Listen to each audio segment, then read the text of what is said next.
쉬며 기도회를 시작하겠습니다. 우리 다 같이 묵상 기도 드리겠습니다.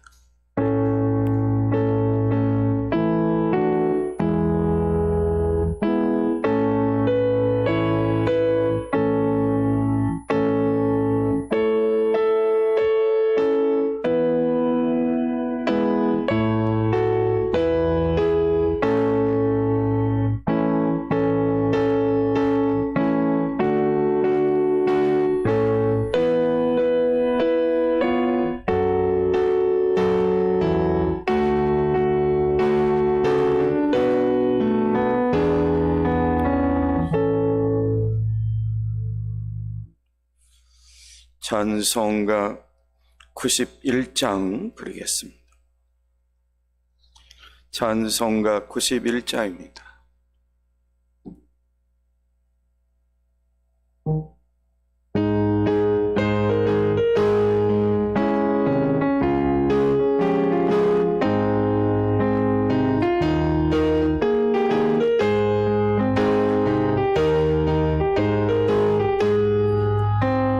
슬픈 마음 있는 사람 예수 이름 믿으며 영원토록 변함없는 기쁜 마음 얻으리. 예수의 이름은 세상의 소망이요 예수의 이름은 천국의 기쁨일세. 거룩하신 주의 이름 너희의 함께 삼으라.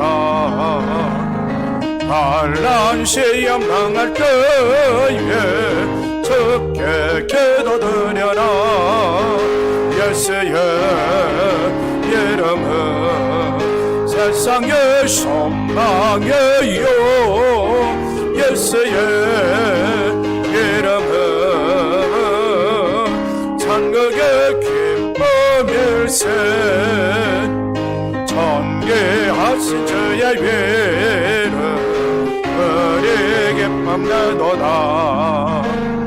주의 품에 안길 때에 기뻐 찬송 부르리. 예수의 이름은 세상의 소망이요 예수의 이름은 천국의 기쁨일세. 우리 갈 길 나가느에 어잡게 나가 왕계와 함께 경배하며 율법을 누리리. 예수의 이름은 세상의 소망이요 예수의 이름은 천국의 기쁨일. 1절입니다. 슬픈 마음 있는 사람 예수의 이름 믿으며 영원토록 변함없는 기쁜 마음 얻으리. 예수의 이름은 세상의 소망이요 예수의 이름은 천국의 기쁨일세. 거룩하신 주의 이름 너희의 방패 삼으라. 환난 시험 당할 때에 주께 기도드려라. 예수의 이름은 세상의 소망이요 예수의 이름은 천국의 기쁨일세. 존귀하신 주의 이름 우리 기쁨 내도다. 주의 품에 안길 때에 기뻐 찬송 부르리. 예수의 이름은 세상의 소망이요 예수의 이름은 천국의 기쁨일세. 우리 갈 길 나가느에 어잡게 나가 왕계와 함께 경배하며 율법을 누리리. 예수의 세상의 소망이요 예수의 이름은 천국의 기쁨일세. 찬송가 93장 부르겠습니다. 찬송가 93장입니다.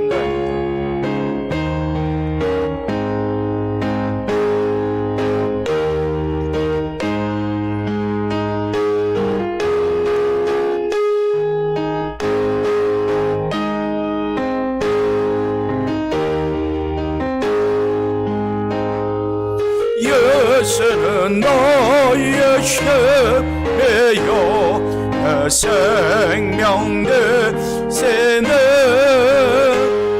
어찌 예수 떠나 살며 죄증에 빠지는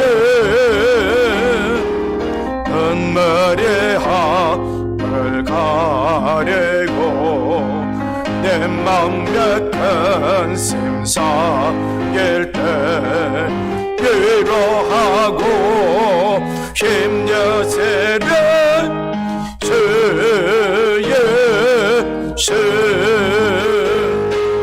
예수는 너의 힘이요 내 친구 되세네 그분 내를 간구하면 평생의 바다를 햇빛과 피를 저시는 주스할 곡식마다 귀한 열매 주시는 주 예수 예수는 너의 힘이요 내 기쁨 되세네 금명령을 전해 하여 늘 충성하겠네 주야로 보호하세며 바른 길 가게 하세니 의지하고 따라가래 주 예수 예수는 너의 힘이요 내 소망 되세네 세상을 떠나갈 때 온 영생 아들은 한없는 법을 주시고 영원한 기쁨 주시네 나의 생명 나의 기쁨 주 예수 우리 찬송 한 장 더 부르겠습니다. 171장 우리 함께 부르신 다음에 오늘 밤도 은혜 받게 해달라고 은혜 내려달라고 우리 합심으로 기도하겠습니다.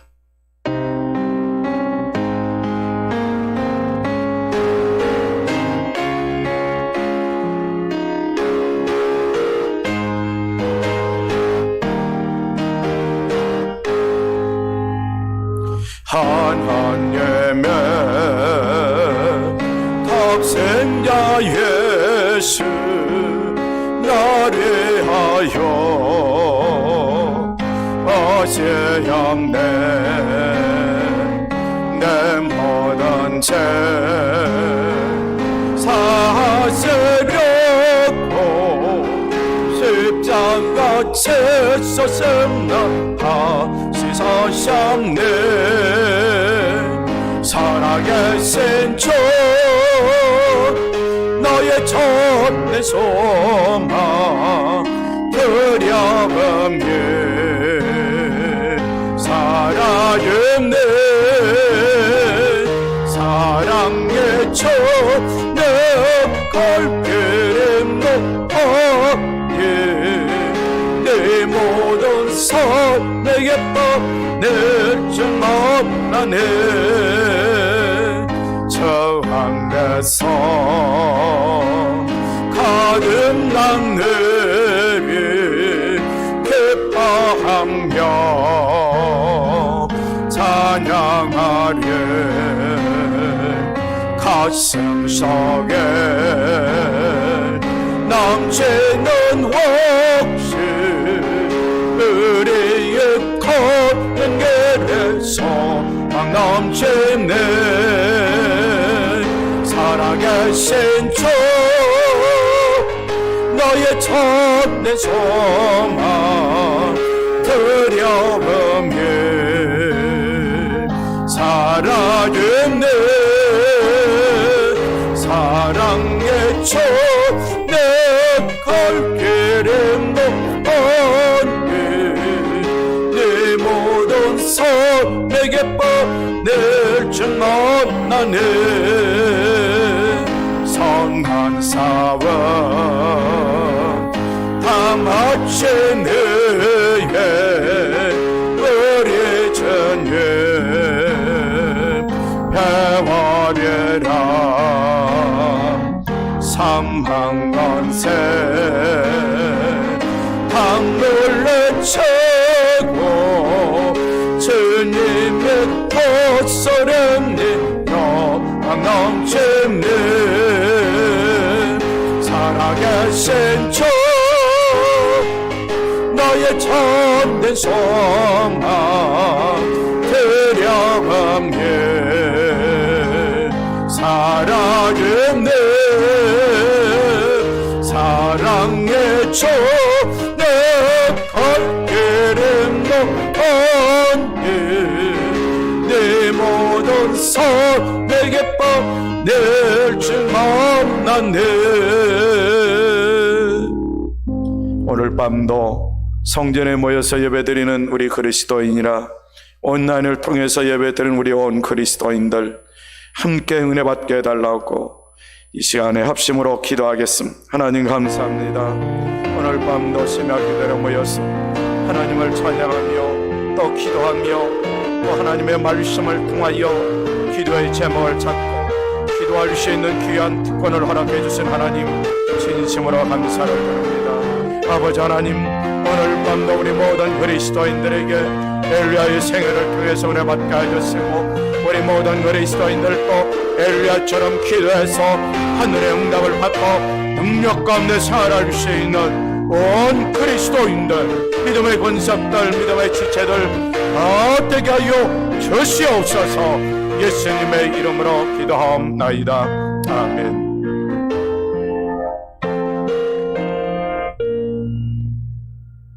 하나님의 말씀은 지난 심야 기도회와 같습니다. 열왕기상 17장 1절부터 7절까지 말씀을 함께 봉독하겠습니다. 열왕기상 17장 1절에서 7절까지입니다. 우리 함께 하나님의 말씀을 봉독하겠습니다. 길라앗에 우거하는 자 중에 디셋 사람 엘리야가 아합에게 말하되 내가 섬기는 이스라엘 하나님 여호와께서 살아계심을 두고 맹세하노니 내 말이 없으면 수년 동안 비도 이슬도 있지 아니하리라 하니라. 여호와의 말씀이 엘리야에게 임하여 이르시되 너는 여기서 떠나 동쪽으로 가서 요단 앞 그릿 시냇가에 숨고 그 시냇물을 마시라. 내가 까마귀들에게 명령하여 거기서 너를 먹이게 하리라. 그가 여호와의 말씀과 같이 하여 곧 가서 요단 앞 그릿 시냇가에서 머물매 까마귀들이 아침에는 떡과 고기를 저녁에도 떡과 고기를 가져왔고 그가 시냇물을 마셨으나 땅에 비가 내리지 아니하므로 얼마 후에 그 시내가 마르니라. 아멘. 자, 심야 기도 시간에 엘리야의 생애를 통해서 엘리야가 과연 어떤 기도의 삶을 살았는지 하나님의 말씀을 통해서 찾아보고 우리 그리스도인들도 엘리야처럼 기도의 삶을 통해서 우리가 함께 봉독한 말씀 가운데도 마찬가지죠. 하나님께서 명령하시고 순종하시고 그가 하나님의 말씀을 비어잡고 믿고 기도했더니 그의 삶에 하나님의 놀라운 은혜와 축복이 임했다는 것을 볼 수가 있어요. 자, 그러게 우리 모든 그리스도인들이 다시 강조하지만 심야 기도에 엘리야의 삶, 엘리야의 생애를 깊이 있게 한번 살펴보면서 엘리야가 과연 어떤 사람이기에 하나님으로부터 택함받고 하나님의 도구로 쓰임받고 또 그가 하나님께 대해서 어떤 믿음의 삶을 살았는지, 그리고 그가 한 하나님의 성품은 성경을 통해서 어떻게 알았는지, 그리고 그 하나님의 성품을, 하나님의 속성을 알고 믿고 확신하면서 하나님께 기도했다는 사실, 그랬더니 하나님께서 그의 기도를 외면하지 아니하시고 그가 기도한 것마다 응답해 주시는 하나님, 오늘 밤 우리 모든 그리스도인들도 엘리야와 함께 하신 하나님이 우리 온 그리스도인들에게도 함께 줄 줄 믿습니다. 그래서 엘리야에게 응답하신 하나님, 우리 그리스도인 각자에게도 응답해 주실 줄 믿습니다. 야고보 사도를 통해서 우리가 엘리야에 관한 하나님의 말씀을 우리 그리스도인들이 다 잘 아실 거예요. 야고보서 5장 17절 이하에 나와 있는 말씀, 엘리야는 우리와 성정이 같은 사람이로되 그가 비가 오지 않기를 간절히 기도한 즉 3년 6개월 동안 땅에 비가 오지 아니하고 다시 기도하니 하늘이 비를 주고 땅이 열매를 맺었느니라 라는 말씀이죠. 엘리야, 우리와 같은 사람이라는 거예요. 우리와 같은 사람이다. 그래서 우리와 같은 사람 엘리야가 비가 오지 않기를 하나님께 간구했더니 3년 반 동안 그 땅에 비가 오지 않았다. 다시 하나님께 기도했어요. 그랬더니 하늘에서 비가 쏟아졌고 땅에서 다시 곡식이 자라나서 열매를 맺었다. 기도에 관한 말씀 가운데 우리가 야고보 사도를 통해서 주신 말씀이지만 이 말씀은 곧 오늘 밤 기도하는 우리 그리스도인들에게도 주시는 말씀임을 꼭 믿으시기를 바랍니다. 그러면 엘리야가 과연 어떤 사람이기에 이와 같이 기도하면 응답을 받고 생활했을까? 엘리야 한번 살펴보면요, 놀랍습니다. 엘리야 성경에 보면 그의 아버지가 누구인가 성경에 나와 있을까요? 안 나와 있을까요? 제가 이렇게 질문 던지는 거 보면 안 나왔기 때문에 질문하는 거죠. 엘리야의 생애를 우리는 살펴보는데 엘리야의 부친에 대해서 성경에는 언급이 없어요.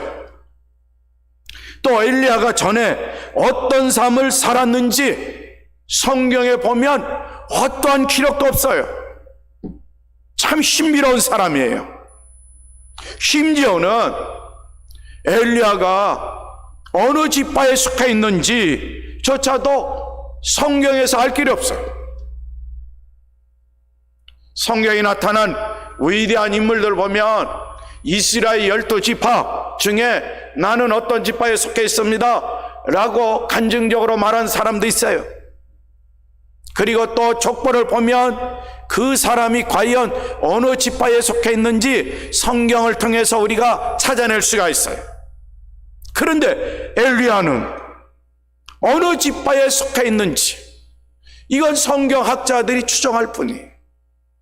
본인이 그리고 성경을 통해서 나는 어느 지파야 라고 말한 적도 없고 기록된 것도 없어요. 그러나 엘리야가 길앗에 우거하는 자 중에 한 사람이었다. 오늘 본문 1절에 나와 있는 말씀이죠. 길앗에 우거하는 자 중에 디셋 사람 엘리야. 그렇죠. 길앗에 거주하고 있는 사람들이 엘리야만 아니에요. 여러 사람이 있었을 거예요. 지파 사람들이 있었을 거예요. 그 중에 한 사람이에요. 길앗 땅에 살고 있는 지파들 사람들 중에 한 사람. 자, 이 사실로 밀어볼 때 그러면 길앗 곳에는 어떤 지파가 분배받았는지 성경에 보면은 갓 지파, 므낫세 지파가 길앗 땅을 분배받았어요. 그러니까 추정을 하는 거예요. 엘리야는 갓 지파가 아니면 므낫세 지파에 속해 있는 두 지파 속에 한 지파에 속해 있는 사람일 것이다. 그렇게 추정만 할 뿐이에요. 길앗은 요단강 동편에 위치한 곳입니다. 거칠고 황폐한 땅입니다. 그곳에 사는 온통 동굴 투성이의 숲으로 뒤덮여 있었습니다. 적막하고요, 그렇죠, 황막하고요, 메마르고요, 황량하고 그래요. 그리고 골짜기가 있어요. 골짜기 있기 때문에 골짜기 하면 맹수의 소굴이에요. 이런 환경 속에서 그가 살았다는 거예요. 그러면서 엘리야가 역사 가운데 갑자기 등장합니다. 처음부터 조금 어렸을 때부터 등장하면 이 사람 그렇구나 라고 알 수 있는데, 그가 길르앗 땅에 거주했다 그러면서 길르앗 땅에 그 당시의 환경을 우리는 알 수 있는 거죠. 성경을 통해서. 그런 환경 속에서 엘리야가 등장하기 시작하는 거예요. 자, 그러면 여기에서 우리가 한번 생각해 보는 거예요. 엘리야 신상에 대해서 성경에서 전혀 언급이 없는데 왜 이처럼 하나님의 놀라운 선지자로 쓰임을 받았을까? 하나님의 놀라운 선지자로 쓰임받은 사람 중에 두 사람을 꼽으라면 저는 두 사람 중에 한 사람이 엘리야로 봐요. 또 한 사람이 누구냐? 모세.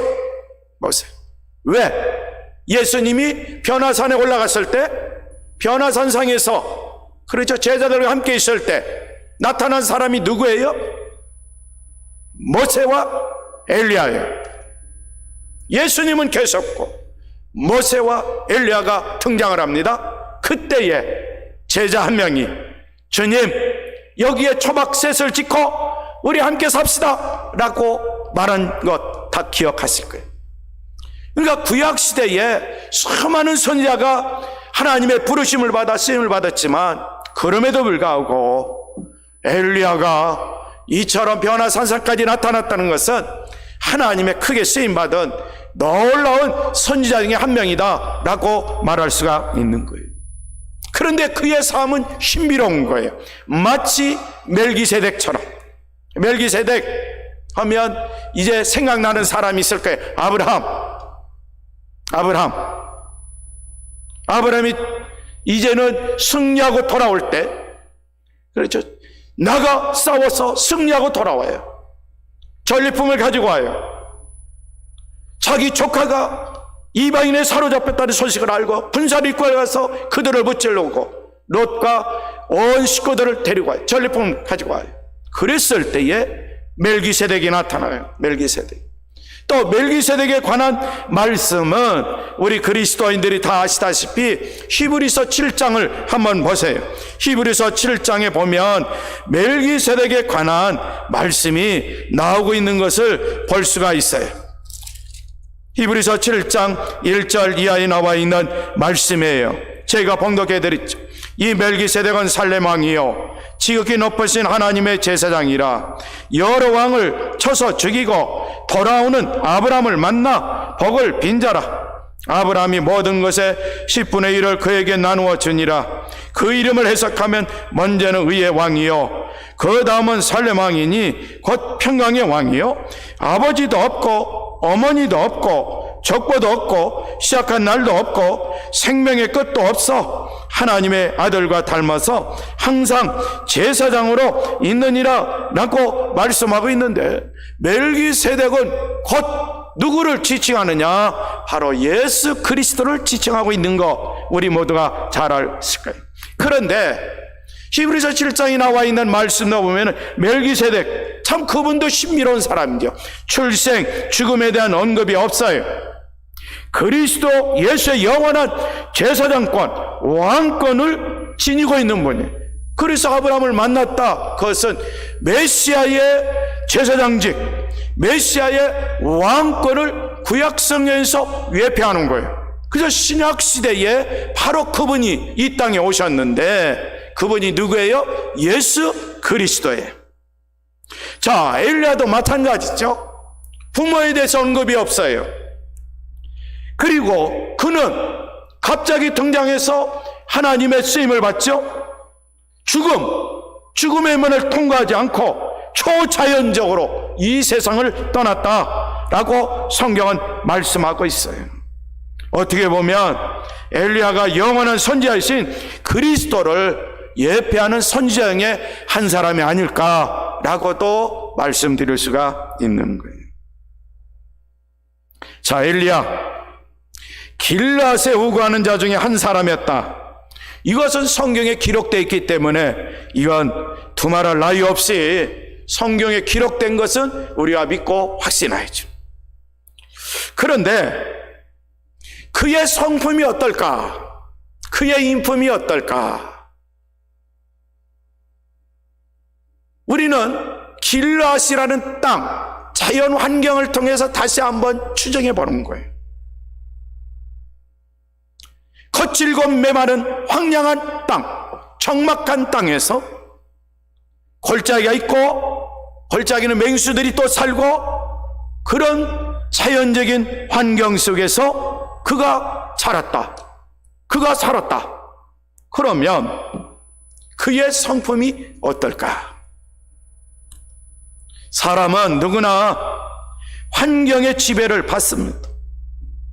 환경의 지배를 받지 않는 사람 없어요. 다 지배를 받습니다.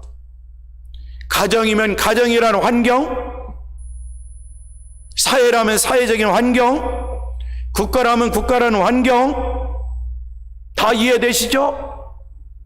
중국, 북한, 국가적인 환경 속에서 자라나는 사람과 우리나라 대한민국 자유민주주의 이 체제에서 자라난 우리나라 사람들과 같을까요? 다를까요? 인품도 다르고 성품도 다르고 완전히 다를 거예요. 길앗이라는 산지에 산 사람들, 그 산지의 자연 환경 영향받아 어떤 성품을 지었을까? 산에서 자라요. 산에서. 어떻게 보면 산에서 자랐기 때문에 거친 성품이 아닐까? 산에서 자란 사람과 시골에 가면 산이 있잖아요. 또 시골에 가면 그렇죠, 잔잔한 시냇물 흐르고 그리고 논밭이 있고 참 풍요로운 그 자연 속에서 자란 사람들, 그 환경 영향 때문에 성품도 차이 있습니다. 잔잔한 시냇물이 흐르고 논이 있고 밭이 있고 그런 아늑한 곳에서 아름다운 곳에서 자라난 사람들의 성품은 조금 거칠지 않아요. 근데 산에서 자란 사람들은 거칠 수밖에 없어요. 왜? 환경이 그를 지배하면서 그렇게 만들어 가고 있는 거예요. 그렇기 때문에 이 길앗이라는 산지에 살았던 사람들은 자연이 거칠고 또 어떻게 보면 근엄한 것도 있어요. 또 어떻게 보면 엄격한 성격을 소유하게 돼요. 또 한편에 신체적으로 보면은 산에서 살기 때문에 튼튼한 신체를 가질 수도 있어요. 그의 옷은 마치 세례요한처럼 약대 털로 걷어져 입고 다녔지 않았을까라는 추정도 해볼 수 있어요. 그리고 산속에 산다. 요즘에도 보면은 깊은 산속에 와서 혼자 사는 사람들 가끔 있더라고요. 그 사람들이 혼자 살아요. 산속에서. 여럿이 집단으로 살지만 혼자 산다고, 그리고 집단으로 산다고 생각해도 그들의 마음은 때로는 그렇죠, 그 적막함 속에서 함께 교류하는 시간이 적잖아요. 그러니까 그들 나름대로 외로움도 느끼고 홀로라는 느낌을 받으면서 살아요. 엘리야 보면은 저지대에 사는 사람들과 고지대에 사는 사람들 성격의 차이 있는데, 바로 엘리야는 고지대에 살았던 사람들의 성품을 닮으며 함께 더불어 살지 않았을까, 그렇게 생각해 볼 수가 있는 거예요. 그런데 엘리야에게 하나님께서 구원의 계시를 나타내 보이셨겠죠? 그가 나이가 몇 살인지, 구원의 계시를 보였을 때 몇 살인지 알 길은 없지만 쉽게 말하면 하나님의 부르심을 받고 그 부르심에 응답하여 하나님으로부터 쓰임받는 도구가 되었으면 틀림이 없죠. 왜? 성경에 기록되어 있기 때문에. 그런데 그가 하나님의 부르심을 받고 여호와를 섬기면서 그의 믿음의 역량이 영적으로 얼마나 컸을까? 그것도 한번 궁금한 거죠.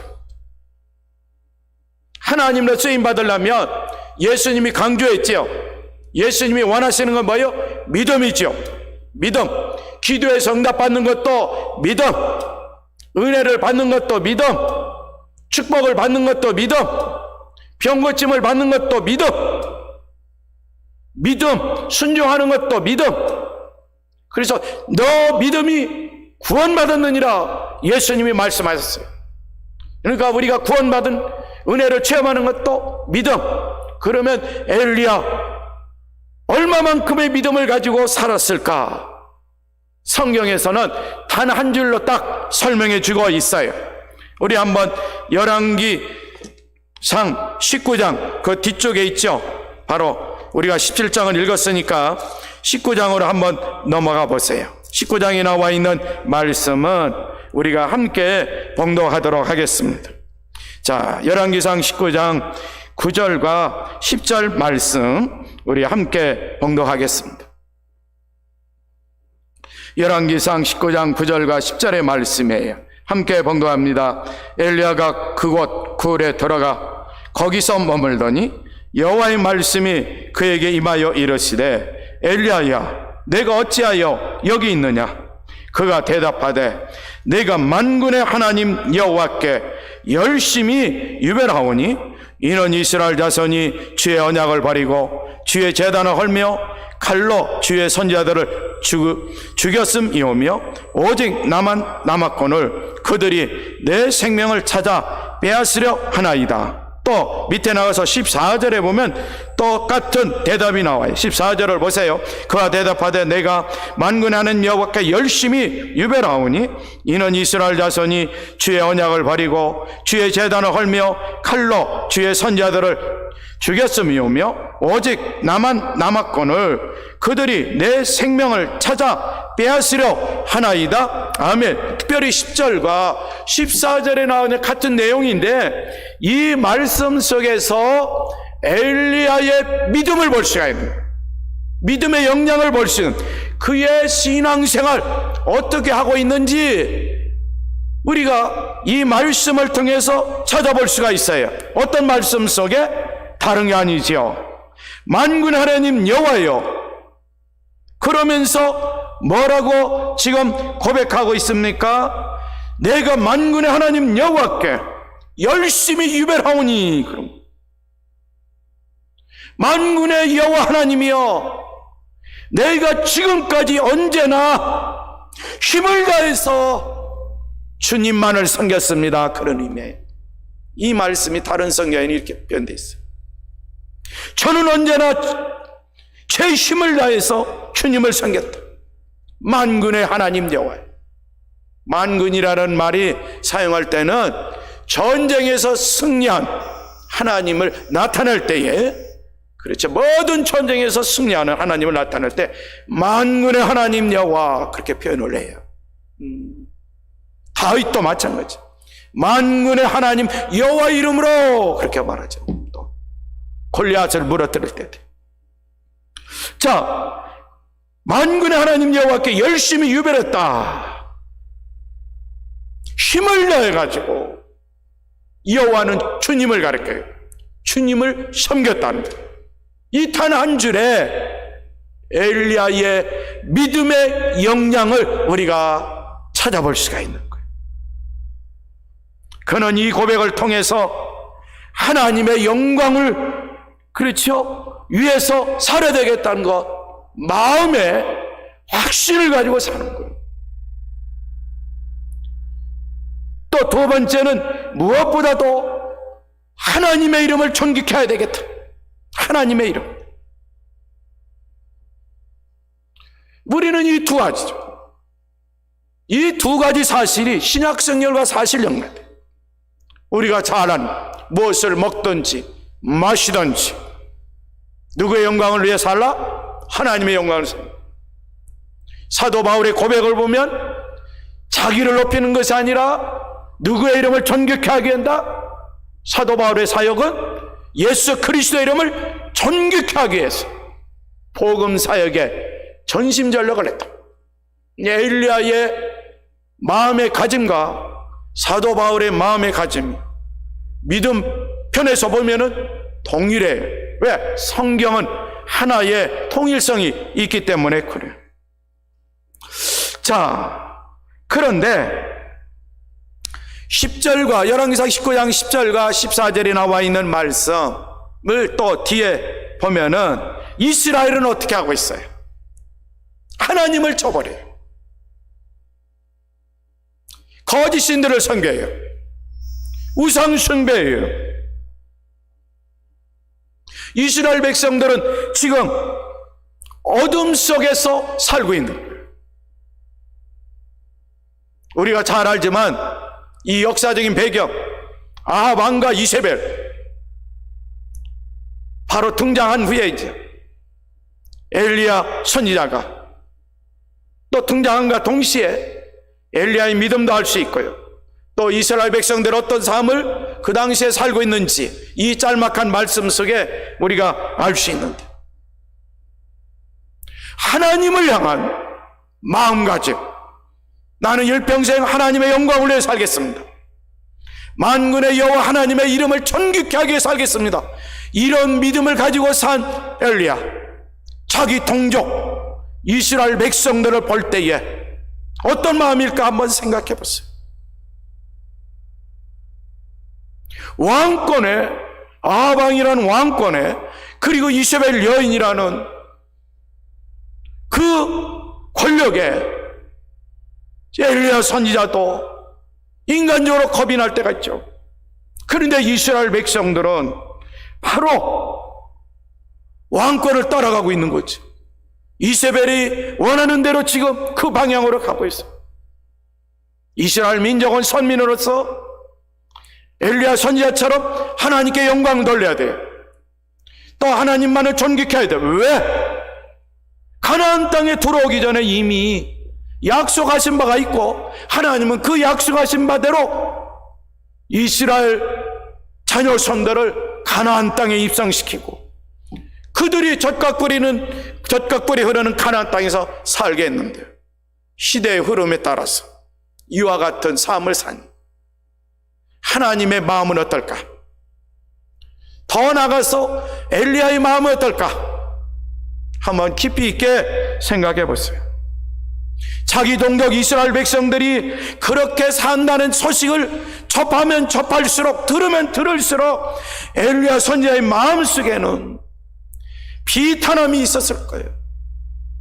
하나님께서 우리 이스라엘 민족을 끔찍하게 사랑하셨는데 잘못된 왕을 만나가지고 그 왕이 또 이방 여인과 결혼해가지고 우리 이스라엘 민족을 말살시키려고 하는구나, 그 소식을 접하고 또 이스라엘 백성들은 또 거기에 따라가고 그랬을 때마다 비탄과 동시에 엘리야의 마음속에는 거룩한 분노가 타오르지 않았을까 생각해 볼 수가 있어요. 성도 여러분, 우리가 하나님의 말씀대로 살고 하나님의 말씀에 순종하며 산다고 할 때마다 엘리야처럼 만군의 하나님 여호와를 기쁘게 하고 영화롭게 하기를 간절한 마음, 이 마음속에 품어야 돼요. 그리고 믿고 확신하면서 우리의 입을 통해서 시인하고 고백하고 우리의 삶을 통해서 하나님을 기쁘시게 하고 하나님을 영화롭게 하는 우리 그리스도인들이 꼭 되시기를 바랍니다. 그러나 다시 강조하지만 이스라엘 자손들은, 백성들은 엘리야 같은 믿음의 삶이 아니었어요. 주의 언약을 저버린 거예요. 주의 언약을 저버렸어요. 하나님을 버려버린 거예요. 오히려 이세벨이 가지고 온 이방신을 따라요. 그들에게 필요한 것은 엘리야 같은 심정인데 이스라엘 백성들은 그렇게 살지 않아요. 살지 않아요. 그러니까 엘리야의 마음속에는 거룩한 분노가 피가 끓어오르듯이 타올랐을까? 왜? 엘리야 혼자 자신이 아합과 맞설 수가 없잖아요. 엘리야 선지자도 마치 힘이 없어서 권력이 없기 때문에, 그렇죠, 도망 다니는 신세죠. 도망 다니는 신세. 이세벨이 주의 제단을 헛습니다. 칼로 주의 선지자들을 죽입니다. 주의 선지자 대신에 이방의 우상을 세워놓고 아합 왕이 이제는 명령을 해서 제사장을 뽑아가지고 제사일을 하도록 합니다. 이방신을 섬겨 우상 숭배하는데, 그렇죠. 그리고 엘리야는 피신하면서 우리가 열왕기서 19장에 나와 있는 말씀처럼 이제 홀로 남았다는 거. 홀로 남았다. 홀로 남았다. 네, 홀로 남았는데 이 나 홀로 남았다 라고 생각할 때 우리가 해야 할 일이 있는 거예요. 그리고 서론에서 말씀드렸지만 이 엘리야가 길앗 땅에서 살았잖아요. 산지에서 살았잖아요. 거기에는 홀로 있을 때가 있다는 거예요. 산지에. 그러니까 이미 자연 환경을 통해서 혼자 있는 거 습관화됐어요. 홀로 남았을 때가 있어요. 혼자 있을 때 외로움도 느꼈어요. 이제는 선지자 쓰임 받으면서 이세벨의 주의 선지자들 칼로 다 죽이고 엘리야가 혼자 남았어요. 이게 어느 정도 그의 마음, 그의 삶은 인간적으로도 단련은 된 거예요. 단련은 된 거예요. 그런데 이제 영적인 측면에서 이제 보는 거예요. 엘리야가 홀로 남았을 때에 과연 내가 인간적으로 혼자 살 거냐, 아니면 이런 환경을 극복하고 이런 환경 속에서도 승리할 수 있는 그 하나님께 기도하느냐, 이게 더 중요한 거죠. 우리 모든 그리스도인들 엘리야처럼 나는 혼자다, 나 홀로야, 이렇게 생각할 때, 이런 생각이 들 때 우리 모든 그리스도인 다시 한번 엘리야처럼 하나님 아버지께 기도하는 우리 온 그리스도인들이 꼭 되시기를 바랍니다. 지금 현재 상황 엘리야가 생각하면 생각할수록 마음이 복잡해졌을 거예요. 생각하면 생각할수록 이런 환경을 극복한다는 거 어렵게 느껴졌을 거예요. 왜? 왕권은 강화되죠. 이스라엘 백성들은 다 왕을 따르죠. 왕의 부인은 더 우상 숭배하도록 만들죠. 이방신들을 섬겨하죠. 진정한 주의 선지자들은 다 죽여버리죠. 그러니까 그런 역사적인 배경을 보면은 엘리야 선지자가 하나님을 생각하지 않고 세상을 생각하고 인간적으로 생각하면 마음이 복잡해요. 어찌할 바를 모를 거예요. 그리고 이제는 영적으로 또 보면 사탄은 뭐라고 할까? 사탄은 너 지금 너 혼자야. 너 혼자 아무것도 할 수 없어. 지금 세상 돌아가는 거 보라고. 이스라엘 백성들이 하는 꼴들을 봐. 그들의 삶을 봐. 너 혼자 네가 이스라엘 백성들을 구할 수 있겠냐? 너는 할 수 없어. 지금 상황이 너무 절망적이야. 어찌할 수 없어. 사탄은 엘리야에게, 그렇죠, 속삭였을 거예요. 속삭였을 거예요. 이건 무슨 말이냐? 우리 그리스도인들이 믿음 생활할 때에 참 절망적인 상황에 딱 직면하면 이 마음이 그렇죠. 하나님이 없는가 봐. 하나님이 나를 도와주지 않는가 봐. 지금까지 하나님 믿었는데 하나님 믿지 말아야 될 것 같다. 그런 마음, 그런 생각을 주는 것이 누구냐? 마귀가 줬대, 마귀. 사탄이 그런 거예요. 성경에는 없지만 엘리야에게도 사탄이, 마귀가 그렇게 하지 않았을까? 왜? 가룟 유다, 예수님이 말씀하셨죠? 바로 스승인 예수님을 팔려는 생각을 누가 집어넣었어요? 사탄이, 마귀가 가룟 유다의 마음속에 딱 집어넣은 거예요.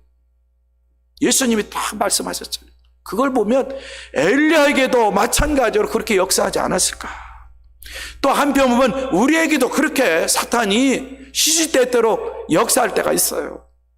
자, 그럼에도 불구하고 엘리야가 지금 그 상황에서 할 수 있는 것 단 한 가지뿐이에요. 나가서 외치겠습니까? 나가서 외치다가 잡히면 칼로 죽는데 그러지도 못한 거죠. 지금 홀로 있습니다. 피해 있습니다. 이런 상황에서 할 수 있는 단 한 가지, 하나님께 뭐 하는 것? 기도하는 것. 기도할 뿐이에요. 기도할 뿐이에요. 우리 모든 그리스도인들도 주님을 믿는 삶을 살고 있습니다. 주님을 믿고 살지만 우리들의 환경이 때로는 햇빛이 쨍쨍 쬐일 때 있고, 눈이 내릴 때가 있고, 비가 내릴 때 있고, 그렇죠. 엄청난 폭우가 쏟아질 때가 있어요. 우리의 환경이. 그런 환경 속에서 우리 그리스도인들이 단 한 가지 할 수 있어요. 있는 그곳에서 엘리야 선지자처럼 하나님께 뭐 할 수 있다? 기도할 수 있다. 이런 기도할 수 있는 특권을 하나님은 우리 그리스도인들에게도 허용하신 거예요. 엘리야에게 줬듯이 우리에게도 기도할 수 있는 특권을 주셨어요. 이 기도할 수 있는 특권 가지고 오늘 밤 성전에서, 또 오늘 밤 있는 그곳에서 예수 그리스도의 이름으로 기도하는 우리 모든 그리스도인들이 꼭 되시기를 바랍니다. 야고보서 5장 17절에서 엘리야는 간절히 기도했다고 분명히 말씀하고 있잖아요. 엘리야는 우리와 같은 사람이었습니다. 그가 비가 오지 않기를 간구했더니 3년 반 동안 그 땅에 비가 오지 않았습니다. 그거 다시 기도하자 하늘에서 비가 쏟아졌고 땅에서 다시 곡식이 자랐습니다 라고 말씀하고 있어요. 그러면 엘리야는 하나님께 기도했는데 하나님의 성품을 알고 기도했다는 거예요. 하나님의 성품. 우리들도 기도할 때 하나님의 성품, 하나님의 속성을 알고 기도해야 돼요. 왜 하나님의 속성, 하나님의 성품은 어디에 나와 있느냐? 성경에 나와 있다는 거죠. 엘리야가 갑자기 등장했지만 그도 마찬가지로 성경을 알았다는 거예요. 성경. 왜? 자자손손 이스라엘 역사를 보면 자자손손 하나님의 말씀을 가르쳤잖아요. 신명기 6장의 근거에서. 그래서 그도 배움을 통해서 하나님의 속성을 알았을 거예요. 그래서 그는 만군의 하나님 여호와가 지금도 살아계신 분, 우리가 함께 봉독한 본문 1절에 나와 있잖아요. 지금도 살아계시는 하나님이라고요. 아합은 너가 믿는 하나님 죽었다 라고 하지만 엘리야 선지자는 지금도 살아계셔서 역사하신 분, 그분이 만군의 하나님 여호와다 라는 사실을 알 거예요. 또 그는 삶의 체험을 통해서 만유를 다스리는 분이 누구냐? 만군의 하나님 여호와라는 거죠. 열왕기상 17장 1절 이하에 나와 있는 말씀, 하나님의 명령에 따라서 엘리야가 순종하며 살았더니 시냇가에서 물만 먹는데, 그렇죠? 새들을 통해서, 쉽게 하면 까마귀라는데, 새를 통해서 먹이를 공급받는 것, 떡과 고기를, 이건 뭐냐? 모든 것을, 만물을, 새까지 다스리는 누구냐? 우리 인간만 다스리는 게 아니라 모든 것을 다스리는 분이 누구냐? 하나님이시라는 거예요. 그가 삶의 체험을 통해서, 성경을 통해서 분명히 믿고 확신했다는 거예요. 그리고 하나님은 전능하신 분. 왜? 전능하신 분 뭐예요? 태초에 하나님이 전일을 창조하셨다. 이거 안 배웠겠어요? 이스라엘 백성들이 배웠을 거예요, 엘리야. 그러니까 하나님의 전능성을 알았다는 거예요. 그리고 그 전능하신 하나님이 나와 함께 하시면 지금 비록 이런 상황 속에, 절망적인 상황 속에 살고 있다 할지라도 전능하신 하나님이 나에게 함께 하시고 그 전능하신 하나님께 기도하면 모든 일이 가능하다는 거예요. 오늘날은 우리가 찬송을 부른 것처럼 살아계신 주님이 나와 함께한다는 임마누엘 신앙을 가지고 살면 주님으로 말미암아 주님이 나의 소망이 되고 나의 희망이 되고 나의 빛이 되고 나의 은혜가 되고 나의 축복이 된 줄 믿습니다. 한없는 복을 주시는 분이 우리 주님이시라는 거죠. 그래서 엘리야는 자기 자신의 인간적으로는 지금 나약하잖아요. 무기력하잖아요. 그러나 기도할 수 있는 특권을 부여받았다는 사실을 알고 바로 만군의 하나님 여호와 살아계시고 만물을 다스리시고 전능하신 그분께 그는 무릎 꿇고 기도했다는 거죠. 오늘 밤 우리 모든 그리스도인들도 엘리야처럼 하나님의 성품을 알아서 그 하나님 성품을 부여잡고 기도하는 시간을 꼭 가지시기를 바랍니다. 간절한 마음으로 기도하면 하늘이 열리고 하늘이 닫힌다는 거예요. 엘리야에게 함께 하신 하나님 우리와도 함께 하시고 엘리야와 함께 하신 하나님이 나와도 함께 하시고 이런 믿음을 가지고 만군의 하나님 여호와께 예수 그리스도의 이름으로 간구해 보세요. 기도하세요. 지금도 살아계시고 만물을 다스리고 계시고 전능하신 하나님이 우리의 간구 사항에 귀를 기울여 주시고 오늘 밤도 응답해 주시고 하나님의 아름답고 복된 때에 기도 응답의 축복의 열매가 주렁주렁 맺도록 아버지 하나님께서 오늘 밤도 큰 은혜를 베풀어 주실 줄 믿습니다. 기도하겠습니다. 하나님 감사합니다. 엘리야와 함께 했던 하나님 우리들과 함께 해줄 줄 믿습니다. 엘리야의 기도를 들어주시고 응답하신 하나님 우리 모든 그리스도인 각자의 기도 들어주시고 응답해 줄 줄 믿습니다. 하나님은 지금도 살아계십니다. 만물을 다스리고 계십니다. 천지를 창조하신 하나님 그 하나님의 전능성을 믿습니다. 지금 현재 나의 상황이 우리 가정의 상황이 나라와 민족의 상황이 이렇다 할지라도 그 상황을 초월해서 역사하시는 하나님을 믿고 예수님의 이름으로 오늘 밤 개인적으로 기도할 때 하늘문을 활짝 여시고 아버지 하나님께서 하늘의 아름다운 복으로 은혜로 축복으로 함께하여 주시옵소서. 함께 절절 믿고 우리 주님께 감사드리며 예수님의 이름으로 기도하옵나이다. 아멘. 저 기도만 하겠습니다. 하늘에 계신 우리 아버지, 아버지의 이름을 거룩하게 하시며 아버지의 나라가 오게 하시며 아버지의 뜻이 하늘에서와 같이 땅에서도 이루어지게 하소서. 오늘 우리에게 일용할 양식을 주시고 우리가 우리에게 잘못한 사람을 용서해 준 것 같이 우리 죄를 용서하여 주시고 우리를 시험에 빠지지 않게 하시고 악에서 구하소서. 나라와 권능과 영광이 영원히 아버지의 것입니다. 아멘. 개인적으로 기도하시고 자유로 하시기 바랍니다.